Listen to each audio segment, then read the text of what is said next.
Olá a todos vocês que nos acompanham no Momento Político do Grupo Hoje. Uma satisfação estar aqui reunidos mais uma vez para falar da boa política. Dessa vez aqui no Palácio Pedro Ludovico Teixeira, na presença do governador Ronaldo Caiado, que nos recebe tão bem nesse momento. Wilson Silvério, José Alaes, Jean Carvalho, Bruno, muito obrigado pela participação de todos. E vamos começar mais uma entrevista, não é isso, Wilson? Claro, muito obrigado, governador, por nos receber aí, abrir esse espaço dessa agenda sua muito limitadíssima. Muito obrigado e vamos em frente. Exatamente. Eu vou começar com a primeira pergunta, governador, que hoje já repercutiu em todos os jornais.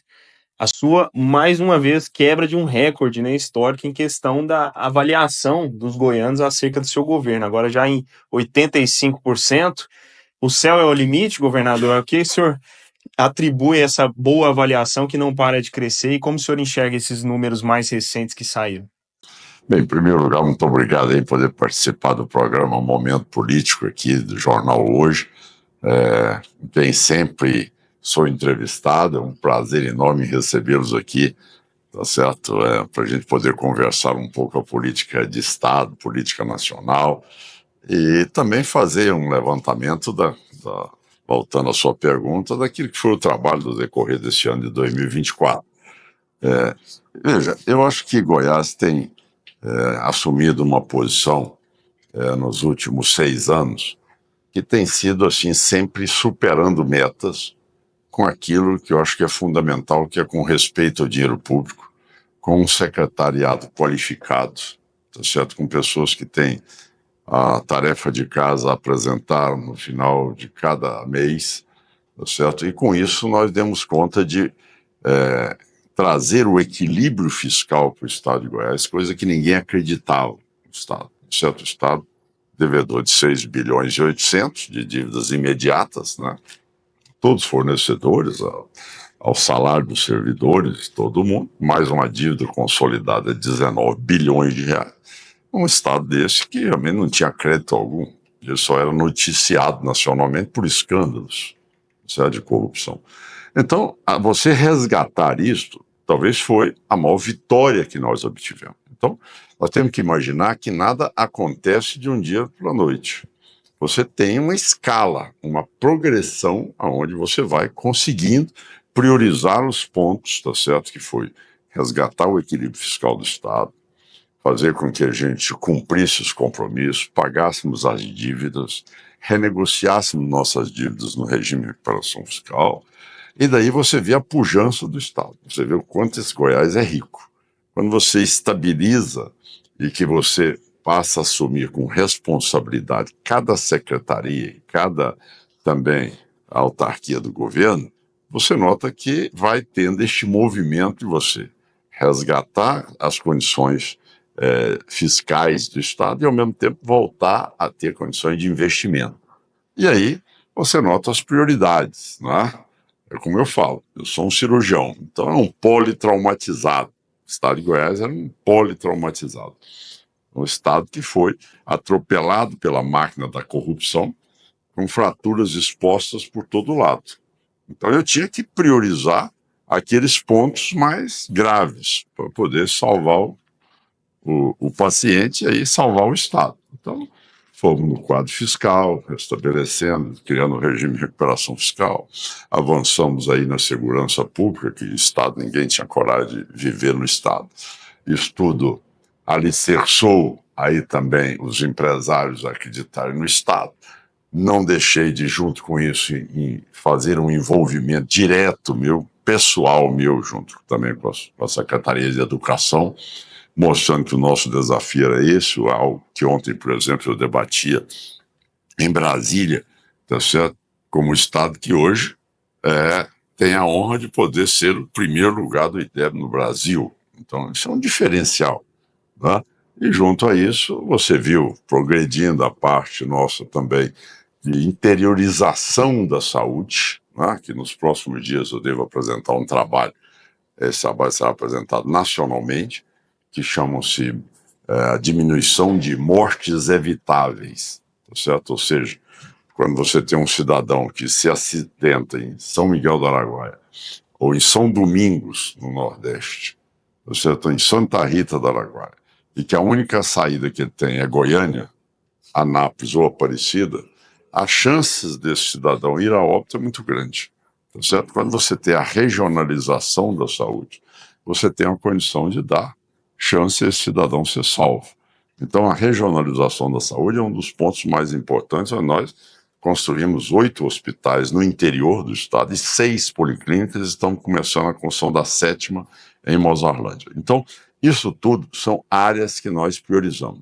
O programa também, que na data de ontem, vocês viram a publicação, Goiás também sai em primeiro lugar, que é no estado com o menor percentual da pobreza no país. Ou seja, o estado que conseguiu também ter um marco e superou os estados que se diziam mais desenvolvidos, com até melhor condições de renda per capita. Quer dizer, o estado de Goiás hoje supera o salário médio dos brasileiros. Primeira vez também que acontece uma situação como essa. Goiás é o estado que entrega para todo cidadão aqui, na palma da mão, todo o serviço do estado. Primeiro lugar também. Ganhamos agora do Rio de Janeiro e dos estados todos. Não é? Então, quer dizer, tudo isso não é apenas uma análise de como analisar o 84%, 85% que nós tivemos na avaliação do Paraná Pesquisa, isoladamente, tá certo? Então, não tem como você fazer uma análise de um resultado final de forma fatiada. Você tem que ver a inteireza de todo esse processo durante esses 6 anos. E aí você foi acumulando. Meu primeiro ano foi um ano difícil, e as coisas já foram melhorando e tal. E daí a pouco a população começou a ver a realidade. Começou a ver, olha, existe estado. Quer dizer, você chegava na região do entorno, o pessoal falava, mas isso aqui é nem Goiás e nem Brasília. Depois você chega lá, o cidadão bate É uma no região peito, que eu assim, conheço bem. você conhece bem, né? O cidadão fala, não, eu tenho orgulho de morar aqui agora é Goiás. Você chega no Nordeste goiano, uma população totalmente esquecida. Você viu a quantidade de obras, de rodovias, pontes, As pontes lá resolveu muito a muitas coisas. Então, quer dizer, é a visão de você poder ver o mapa do estado e você poder ir direcionando as ações. Essas ações amplas e continuadas, elas vão chegando no cidadão. E aí o cidadão vai vendo essa realidade, ele vai percebendo. Olha, realmente a vida do meu filho mudou no colégio, a alimentação é outra, o material didático é todo dado. Wilson, eu falo para todas as vezes que eu gravo, eu falo o seguinte, olha, eu só peço que o pai e a mãe leve a criança e matricule no colégio. No mais, ele não vai gastar R$1 com o filho dele. Pelo contrário, eu vou dar, o estado de Goiás vai dar todas as condições para ele ter uma boa educação, com todo o material didático, uniforme, com Chromebook da Google, tá certo? Com tênis. Eu sou detalhista, então, quer dizer, as pessoas, o jovem ele entra num colégio estadual e ele não tem diferença de nível social. A diferença é feita na exigência que eu quero de ser nota melhor. Então, tudo isso acumulado, e essa somatória da pesquisa foi feita, conversava com o Jean, que é um craque nessa área de avaliação, dizendo que vou chegar acima de 70 já é um patamar raro. Feito, né? Agora, chegar nesse patamar aí, então, eu como sou um homem muito temente a Deus, todo dia, meu amigo, eu faço as minhas orações, peço a Deus para me dar cada vez mais saúde, disposição, lucidez, para a gente continuar acertando mais, porque é isso que a população deseja, é para isso que eu quero trabalhar. E é uma coisa muito gratificante, eu sou apaixonado por Goiás, sou um goiano daqueles mesmo que tem orgulho do estado, tá certo? Eu tenho honra de ser goiano, então busquei para Goiás a representação do estado, sou o primeiro governador que nunca usei a minha foto, tá certo? Em nenhum repartição pública, sou o primeiro estado a poder botar a bandeira do estado de Goiás como sendo a referência maior nossa, levar o nosso hino do estado de Goiás que ninguém conhecia, tá certo? Em todos os colégios, em todas as reuniões que faço, para que a gente crie essa autoestima também, mostrando que Goiás é um estado que tem que estar no pódio e que tem que estar em primeiro lugar no pódio mesmo e que nós temos que lutar para isso, tá certo? Não é aquele estado acanhado, tá certo? Tem que nos respeitar. Muita gente do sul-sudeste tratava Goiás como um estado periférico. É verdade? Não, estou muito enganado. Aqui em Goiás nós entramos para disputar e entramos com competência e com resultado. Tanto é que nós somos em primeiro lugar em tudo no Brasil hoje.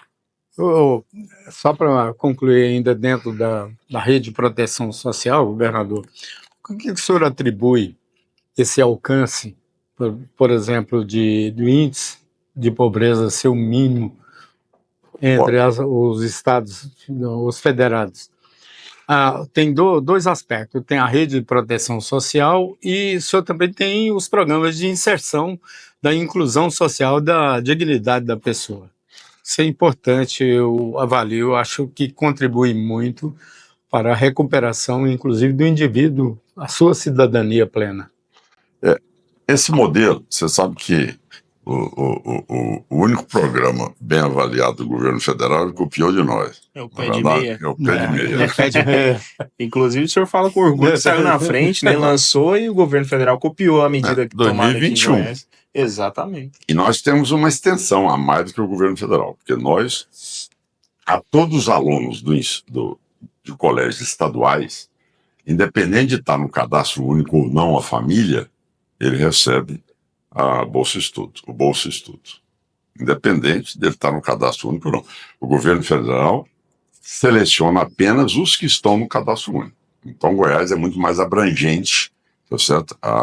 O repasse para que o jovem se sinta ali em condições de poder fazer ter aquele cartão, né? Vocês já viram que eles carinhosamente chamam. Esse dia estava me contando que uma estudante chegou numa panificadora e diz: olha, vocês aceitam aqui o cartão do Ticaialo?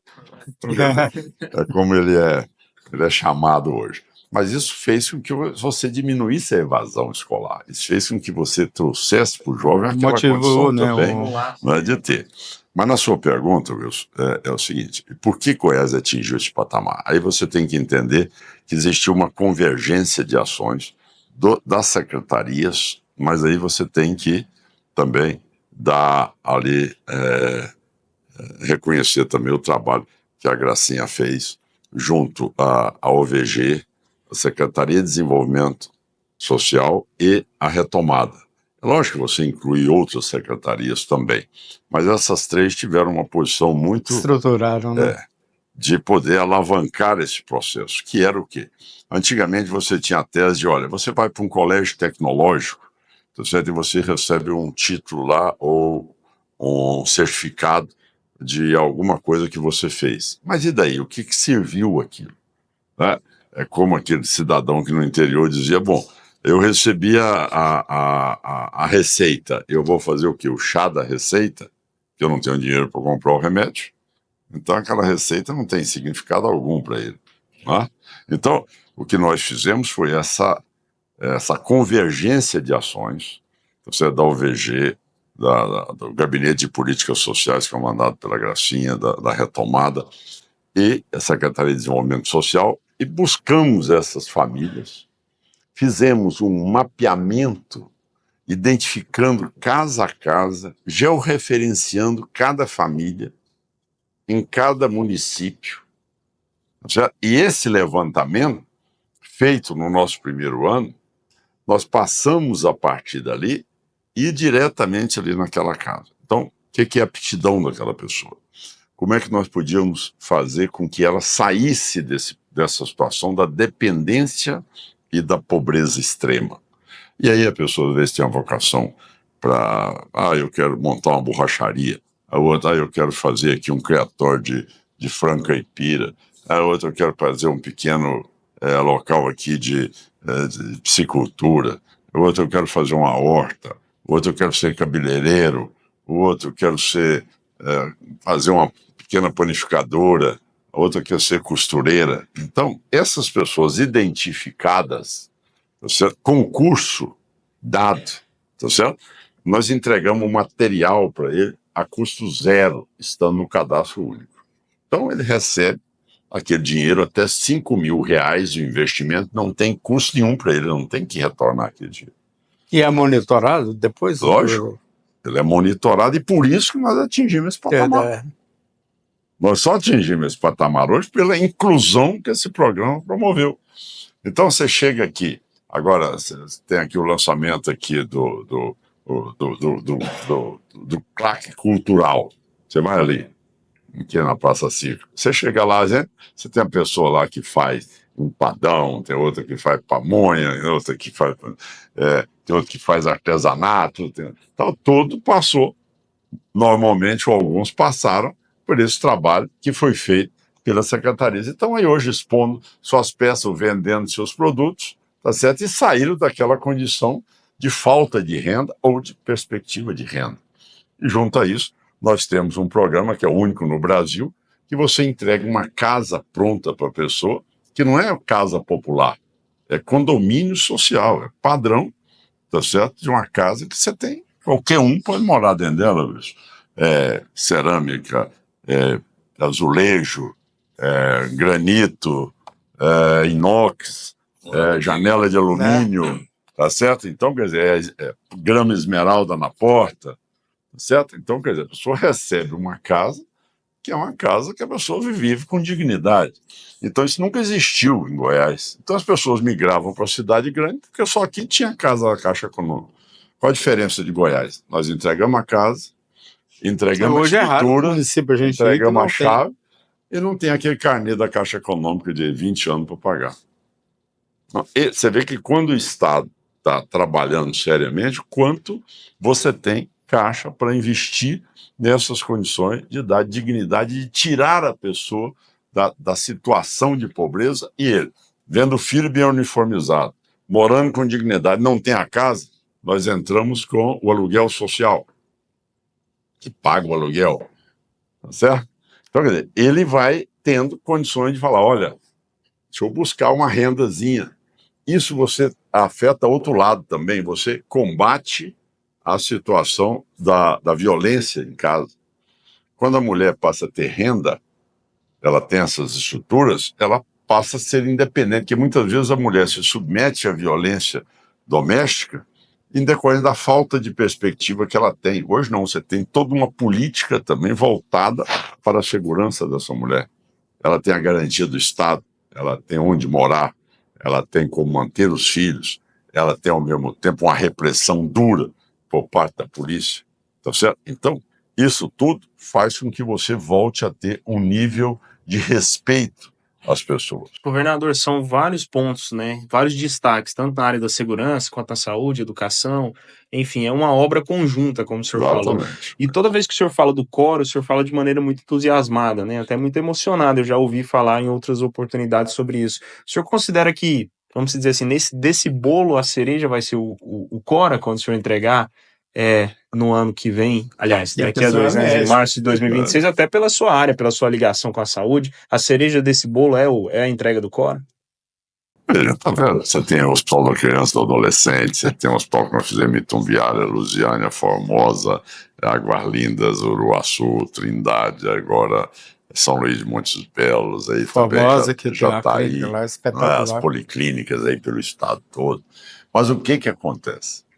Por que realmente você tem razão que brilha os olhos? É que, imagina bem você ter hoje uma estatística de mais de 14 mil crianças que morrem sem ter acesso a um tratamento de câncer. E, de repente, você vai ver um hospital onde vai atender pelo SUS, mas só que pelo SUS que nós vamos dar conta, lógico, complementando esse orçamento, de dar o protocolo que existe no hospital de Johns Hopkins, que é o protocolo mais sofisticado de tratamento de câncer infantil no mundo.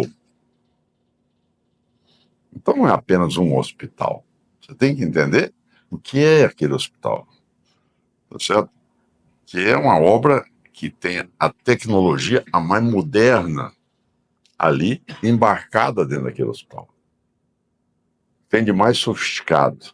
Que construir hospital é uma coisa relativa, tá certo? Agora eu quero saber se você tem como, tá certo? Depois de construir o hospital, você ter uma estrutura, protocolos, aparelhagem e pessoas capazes de implantar o que tem de mais moderno no tratamento de um câncer infantil. Então é isso que nós estamos fazendo. Não é construir a obra, que deixa eu construir um hospital e daí? Não tem ninguém para funcionar, não tem como. Não. Então aquele hospital é um hospital que ele já inaugura funcionando, com equipe que é preparada para fazer esse tipo de tratamento, que é raro. Então, você modular um hospital daquele, com a qualificação que será implantada e com os profissionais, para o nível de preparo para fazer implantar essa metodologia e esses protocolos, não é uma coisa fácil. Junto a isso, você está vendo, já está lá, eu passei lá agora, tá certo? A parte da construção de duas, não são casas, são áreas enormes de construção, que é chamada a Casa do Artista e a Casa do McDonald's, ou seja, os artistas estão fazendo shows, agora mesmo, dia 14 aqui, né? É o Jorge Mateus. Jorge Mateus está fazendo um show aqui. O Leonardo já fez, né? O Gustavo Lima já fez a doação. Como chama aqui, DJ? Alok também já fez. Outros vão fazer também. Então tem a casa deles, uma casa enorme, são várias famílias que vão morar, porque o filho internado, a família fica instalada ali. Isso é para criar um fundo, arrecadar para essa construção? Esse já está construindo, já está com dinheiro em caixa. Certo? Então, cada show desse acumula em torno de 2 milhões. Agora, o Gustavo Lima fez um lançamento do Natal, aí já vai repassar também 2 milhões para casa. Já tinha repassado 1 milhão, o Alok já repassou, certo? O show do Leonardo rendeu 2 milhões de reais. Esse agora, que vai ser dia 14, deve ser a mesma coisa. Então, isso aí já está sendo feito, a casa já está sendo construída. E a McDonald's, por intermédio da Marfrig, tá certo? O Molina assumiu o compromisso conosco de fazer a segunda casa. Então, nós teremos duas áreas enormes, e é um local lindo, né? Não sei se vocês já passaram ali na porta dele, um lugar especial. Até o lugar, as crianças e as famílias vão ficar mais alegres, porque é uma vista maravilhosa ali que tem. E sem dúvida nenhuma, dizer a você que aquilo ali, você já pensou que eu ver uma criança que sai dali tratada e curada? Isso não tem significado maior na minha vida como médico e como governador do estado. Governador, já que a gente está no assunto de saúde pública, eu queria fazer um paralelo, porque nós estamos num período de transição, né, onde o prefeito eleito, Sandro Mabel, tem obtido os dados da secretaria, e o que a gente tem visto é que a situação dizem que está colapsada. Como é que o senhor pretende auxiliar o Sandro Mabel, que foi o seu candidato, né, nas eleições de 2024, nesse processo de resgate, para que se apresente à população goianiense os mesmos resultados que o senhor tem levado ao estado como um todo? Como é que o senhor pretende ajudá-lo a controlar essa situação que hoje é entendida como um colapso da saúde pública? É com muita tristeza que eu enxergo isso, tá certo? Acho esse colapso não é nenhuma novidade, certo? Isso já estava sendo anunciado há muito tempo, tá certo? Então, todos os pré-candidatos, olha, fui ali no CAIS, fechou, fui ali na UPA, não tinha luva e tal. Então, quer dizer, o problema todo é que a responsabilidade é muito grande quando se trata de vida. Que a pessoa precisa que os órgãos controladores precisam de atuar com mais rigidez em relação a esses assuntos. Tá bom?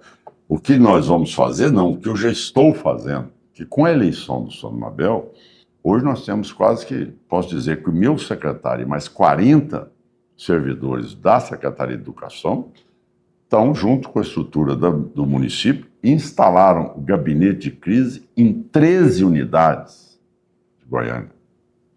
Certo?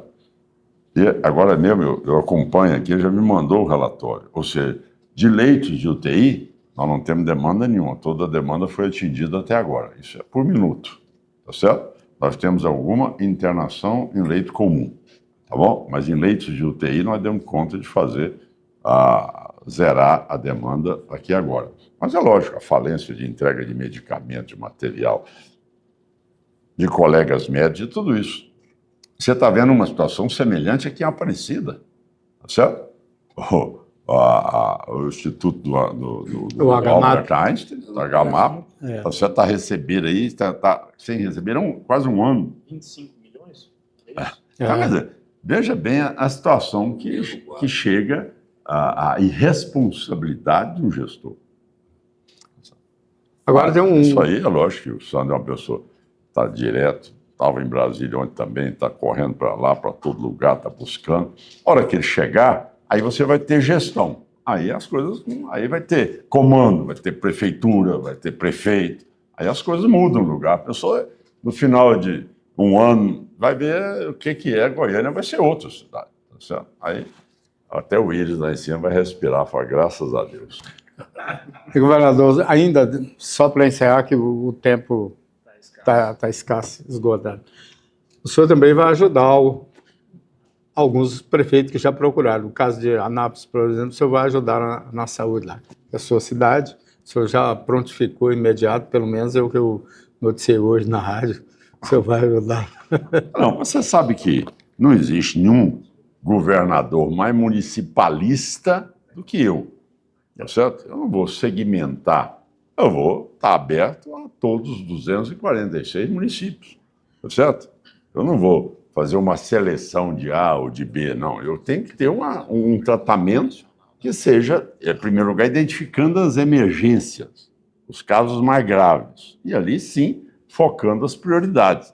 Mas, por exemplo, eu não deixei de atender nenhuma dessas regiões, tanto é verdade que você vê, são 8 hospitais instalados em Goiás, que não tinha nenhum de média e alta complexidade. São 6 policlínicas indo para a 7ª, que não tinha nenhuma cidade do interior. Então, essa é uma realidade. Você vê um cidadão com hemodiálise que morava lá em Campos Belos. Vou dar um exemplo de Cristalina que via todos os dias. Campos Belos, por exemplo, tá certo? O cidadão ia fazer hemodiálise lá em Barreiras. Você imagina bem. Na verdade, o cidadão desse tinha interesse à vida. Então, não. A gente tem que saber, e aí eu tenho uma condição até melhor em poder analisar, porque eu sou médico. Então, eu sei das carências e das regiões às quais eu preciso de ter a ação direta do Estado. E aquelas outras que o prefeito também tem que arrumar a casa. Porque não é só chegar. Na verdade, eu também sofri. Eu não tinha dinheiro para tapa-buraco. Então, é o que eu disse a eles ontem numa reunião da federação. Vamos cada um aqui por si, mas organizar a sua casa, equilibrar suas finanças, arrumar a vida, tá certo? Não é apenas deixar o desmando tomando conta do município e querer correr atrás de verba. Primeiro, organiza a casa, né? Eu fiz reforma da Previdência, eu fiz reforma administrativa, eu cortei incentivos fiscais, tá certo? Quer dizer, eu cortei na carne para poder ter o equilíbrio fiscal do Estado. Cada município também tem que fazer essa mesma parcela para que a gente possa desenvolver o Estado num todo.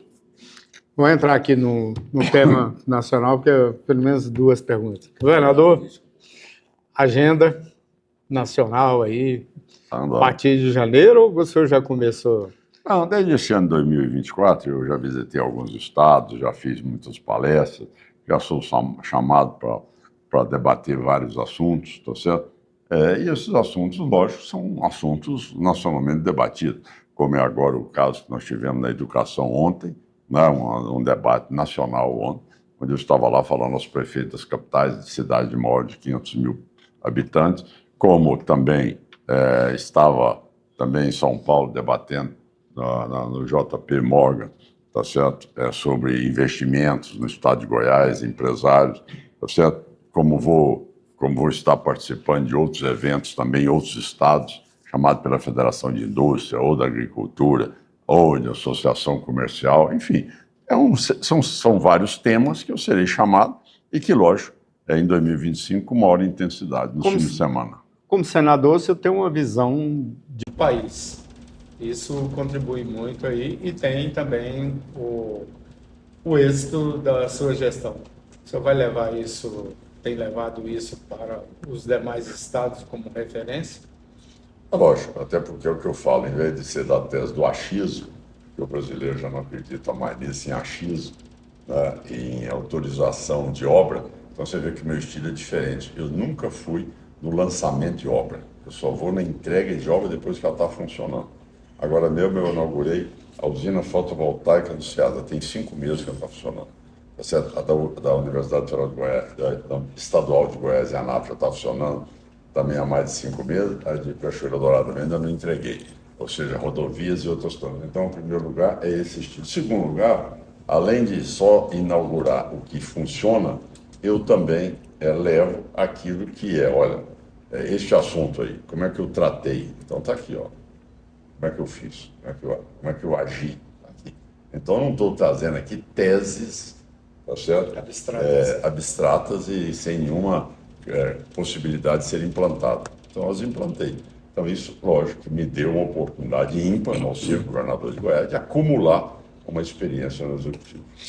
Governador, do ponto de vista político também, claro que o senhor já se colocou como pré-candidato à presidência da República em 2026 e, recentemente, nas últimas semanas, foi ventilado na imprensa a possibilidade aí de uma aproximação do Pablo Marçal com o partido.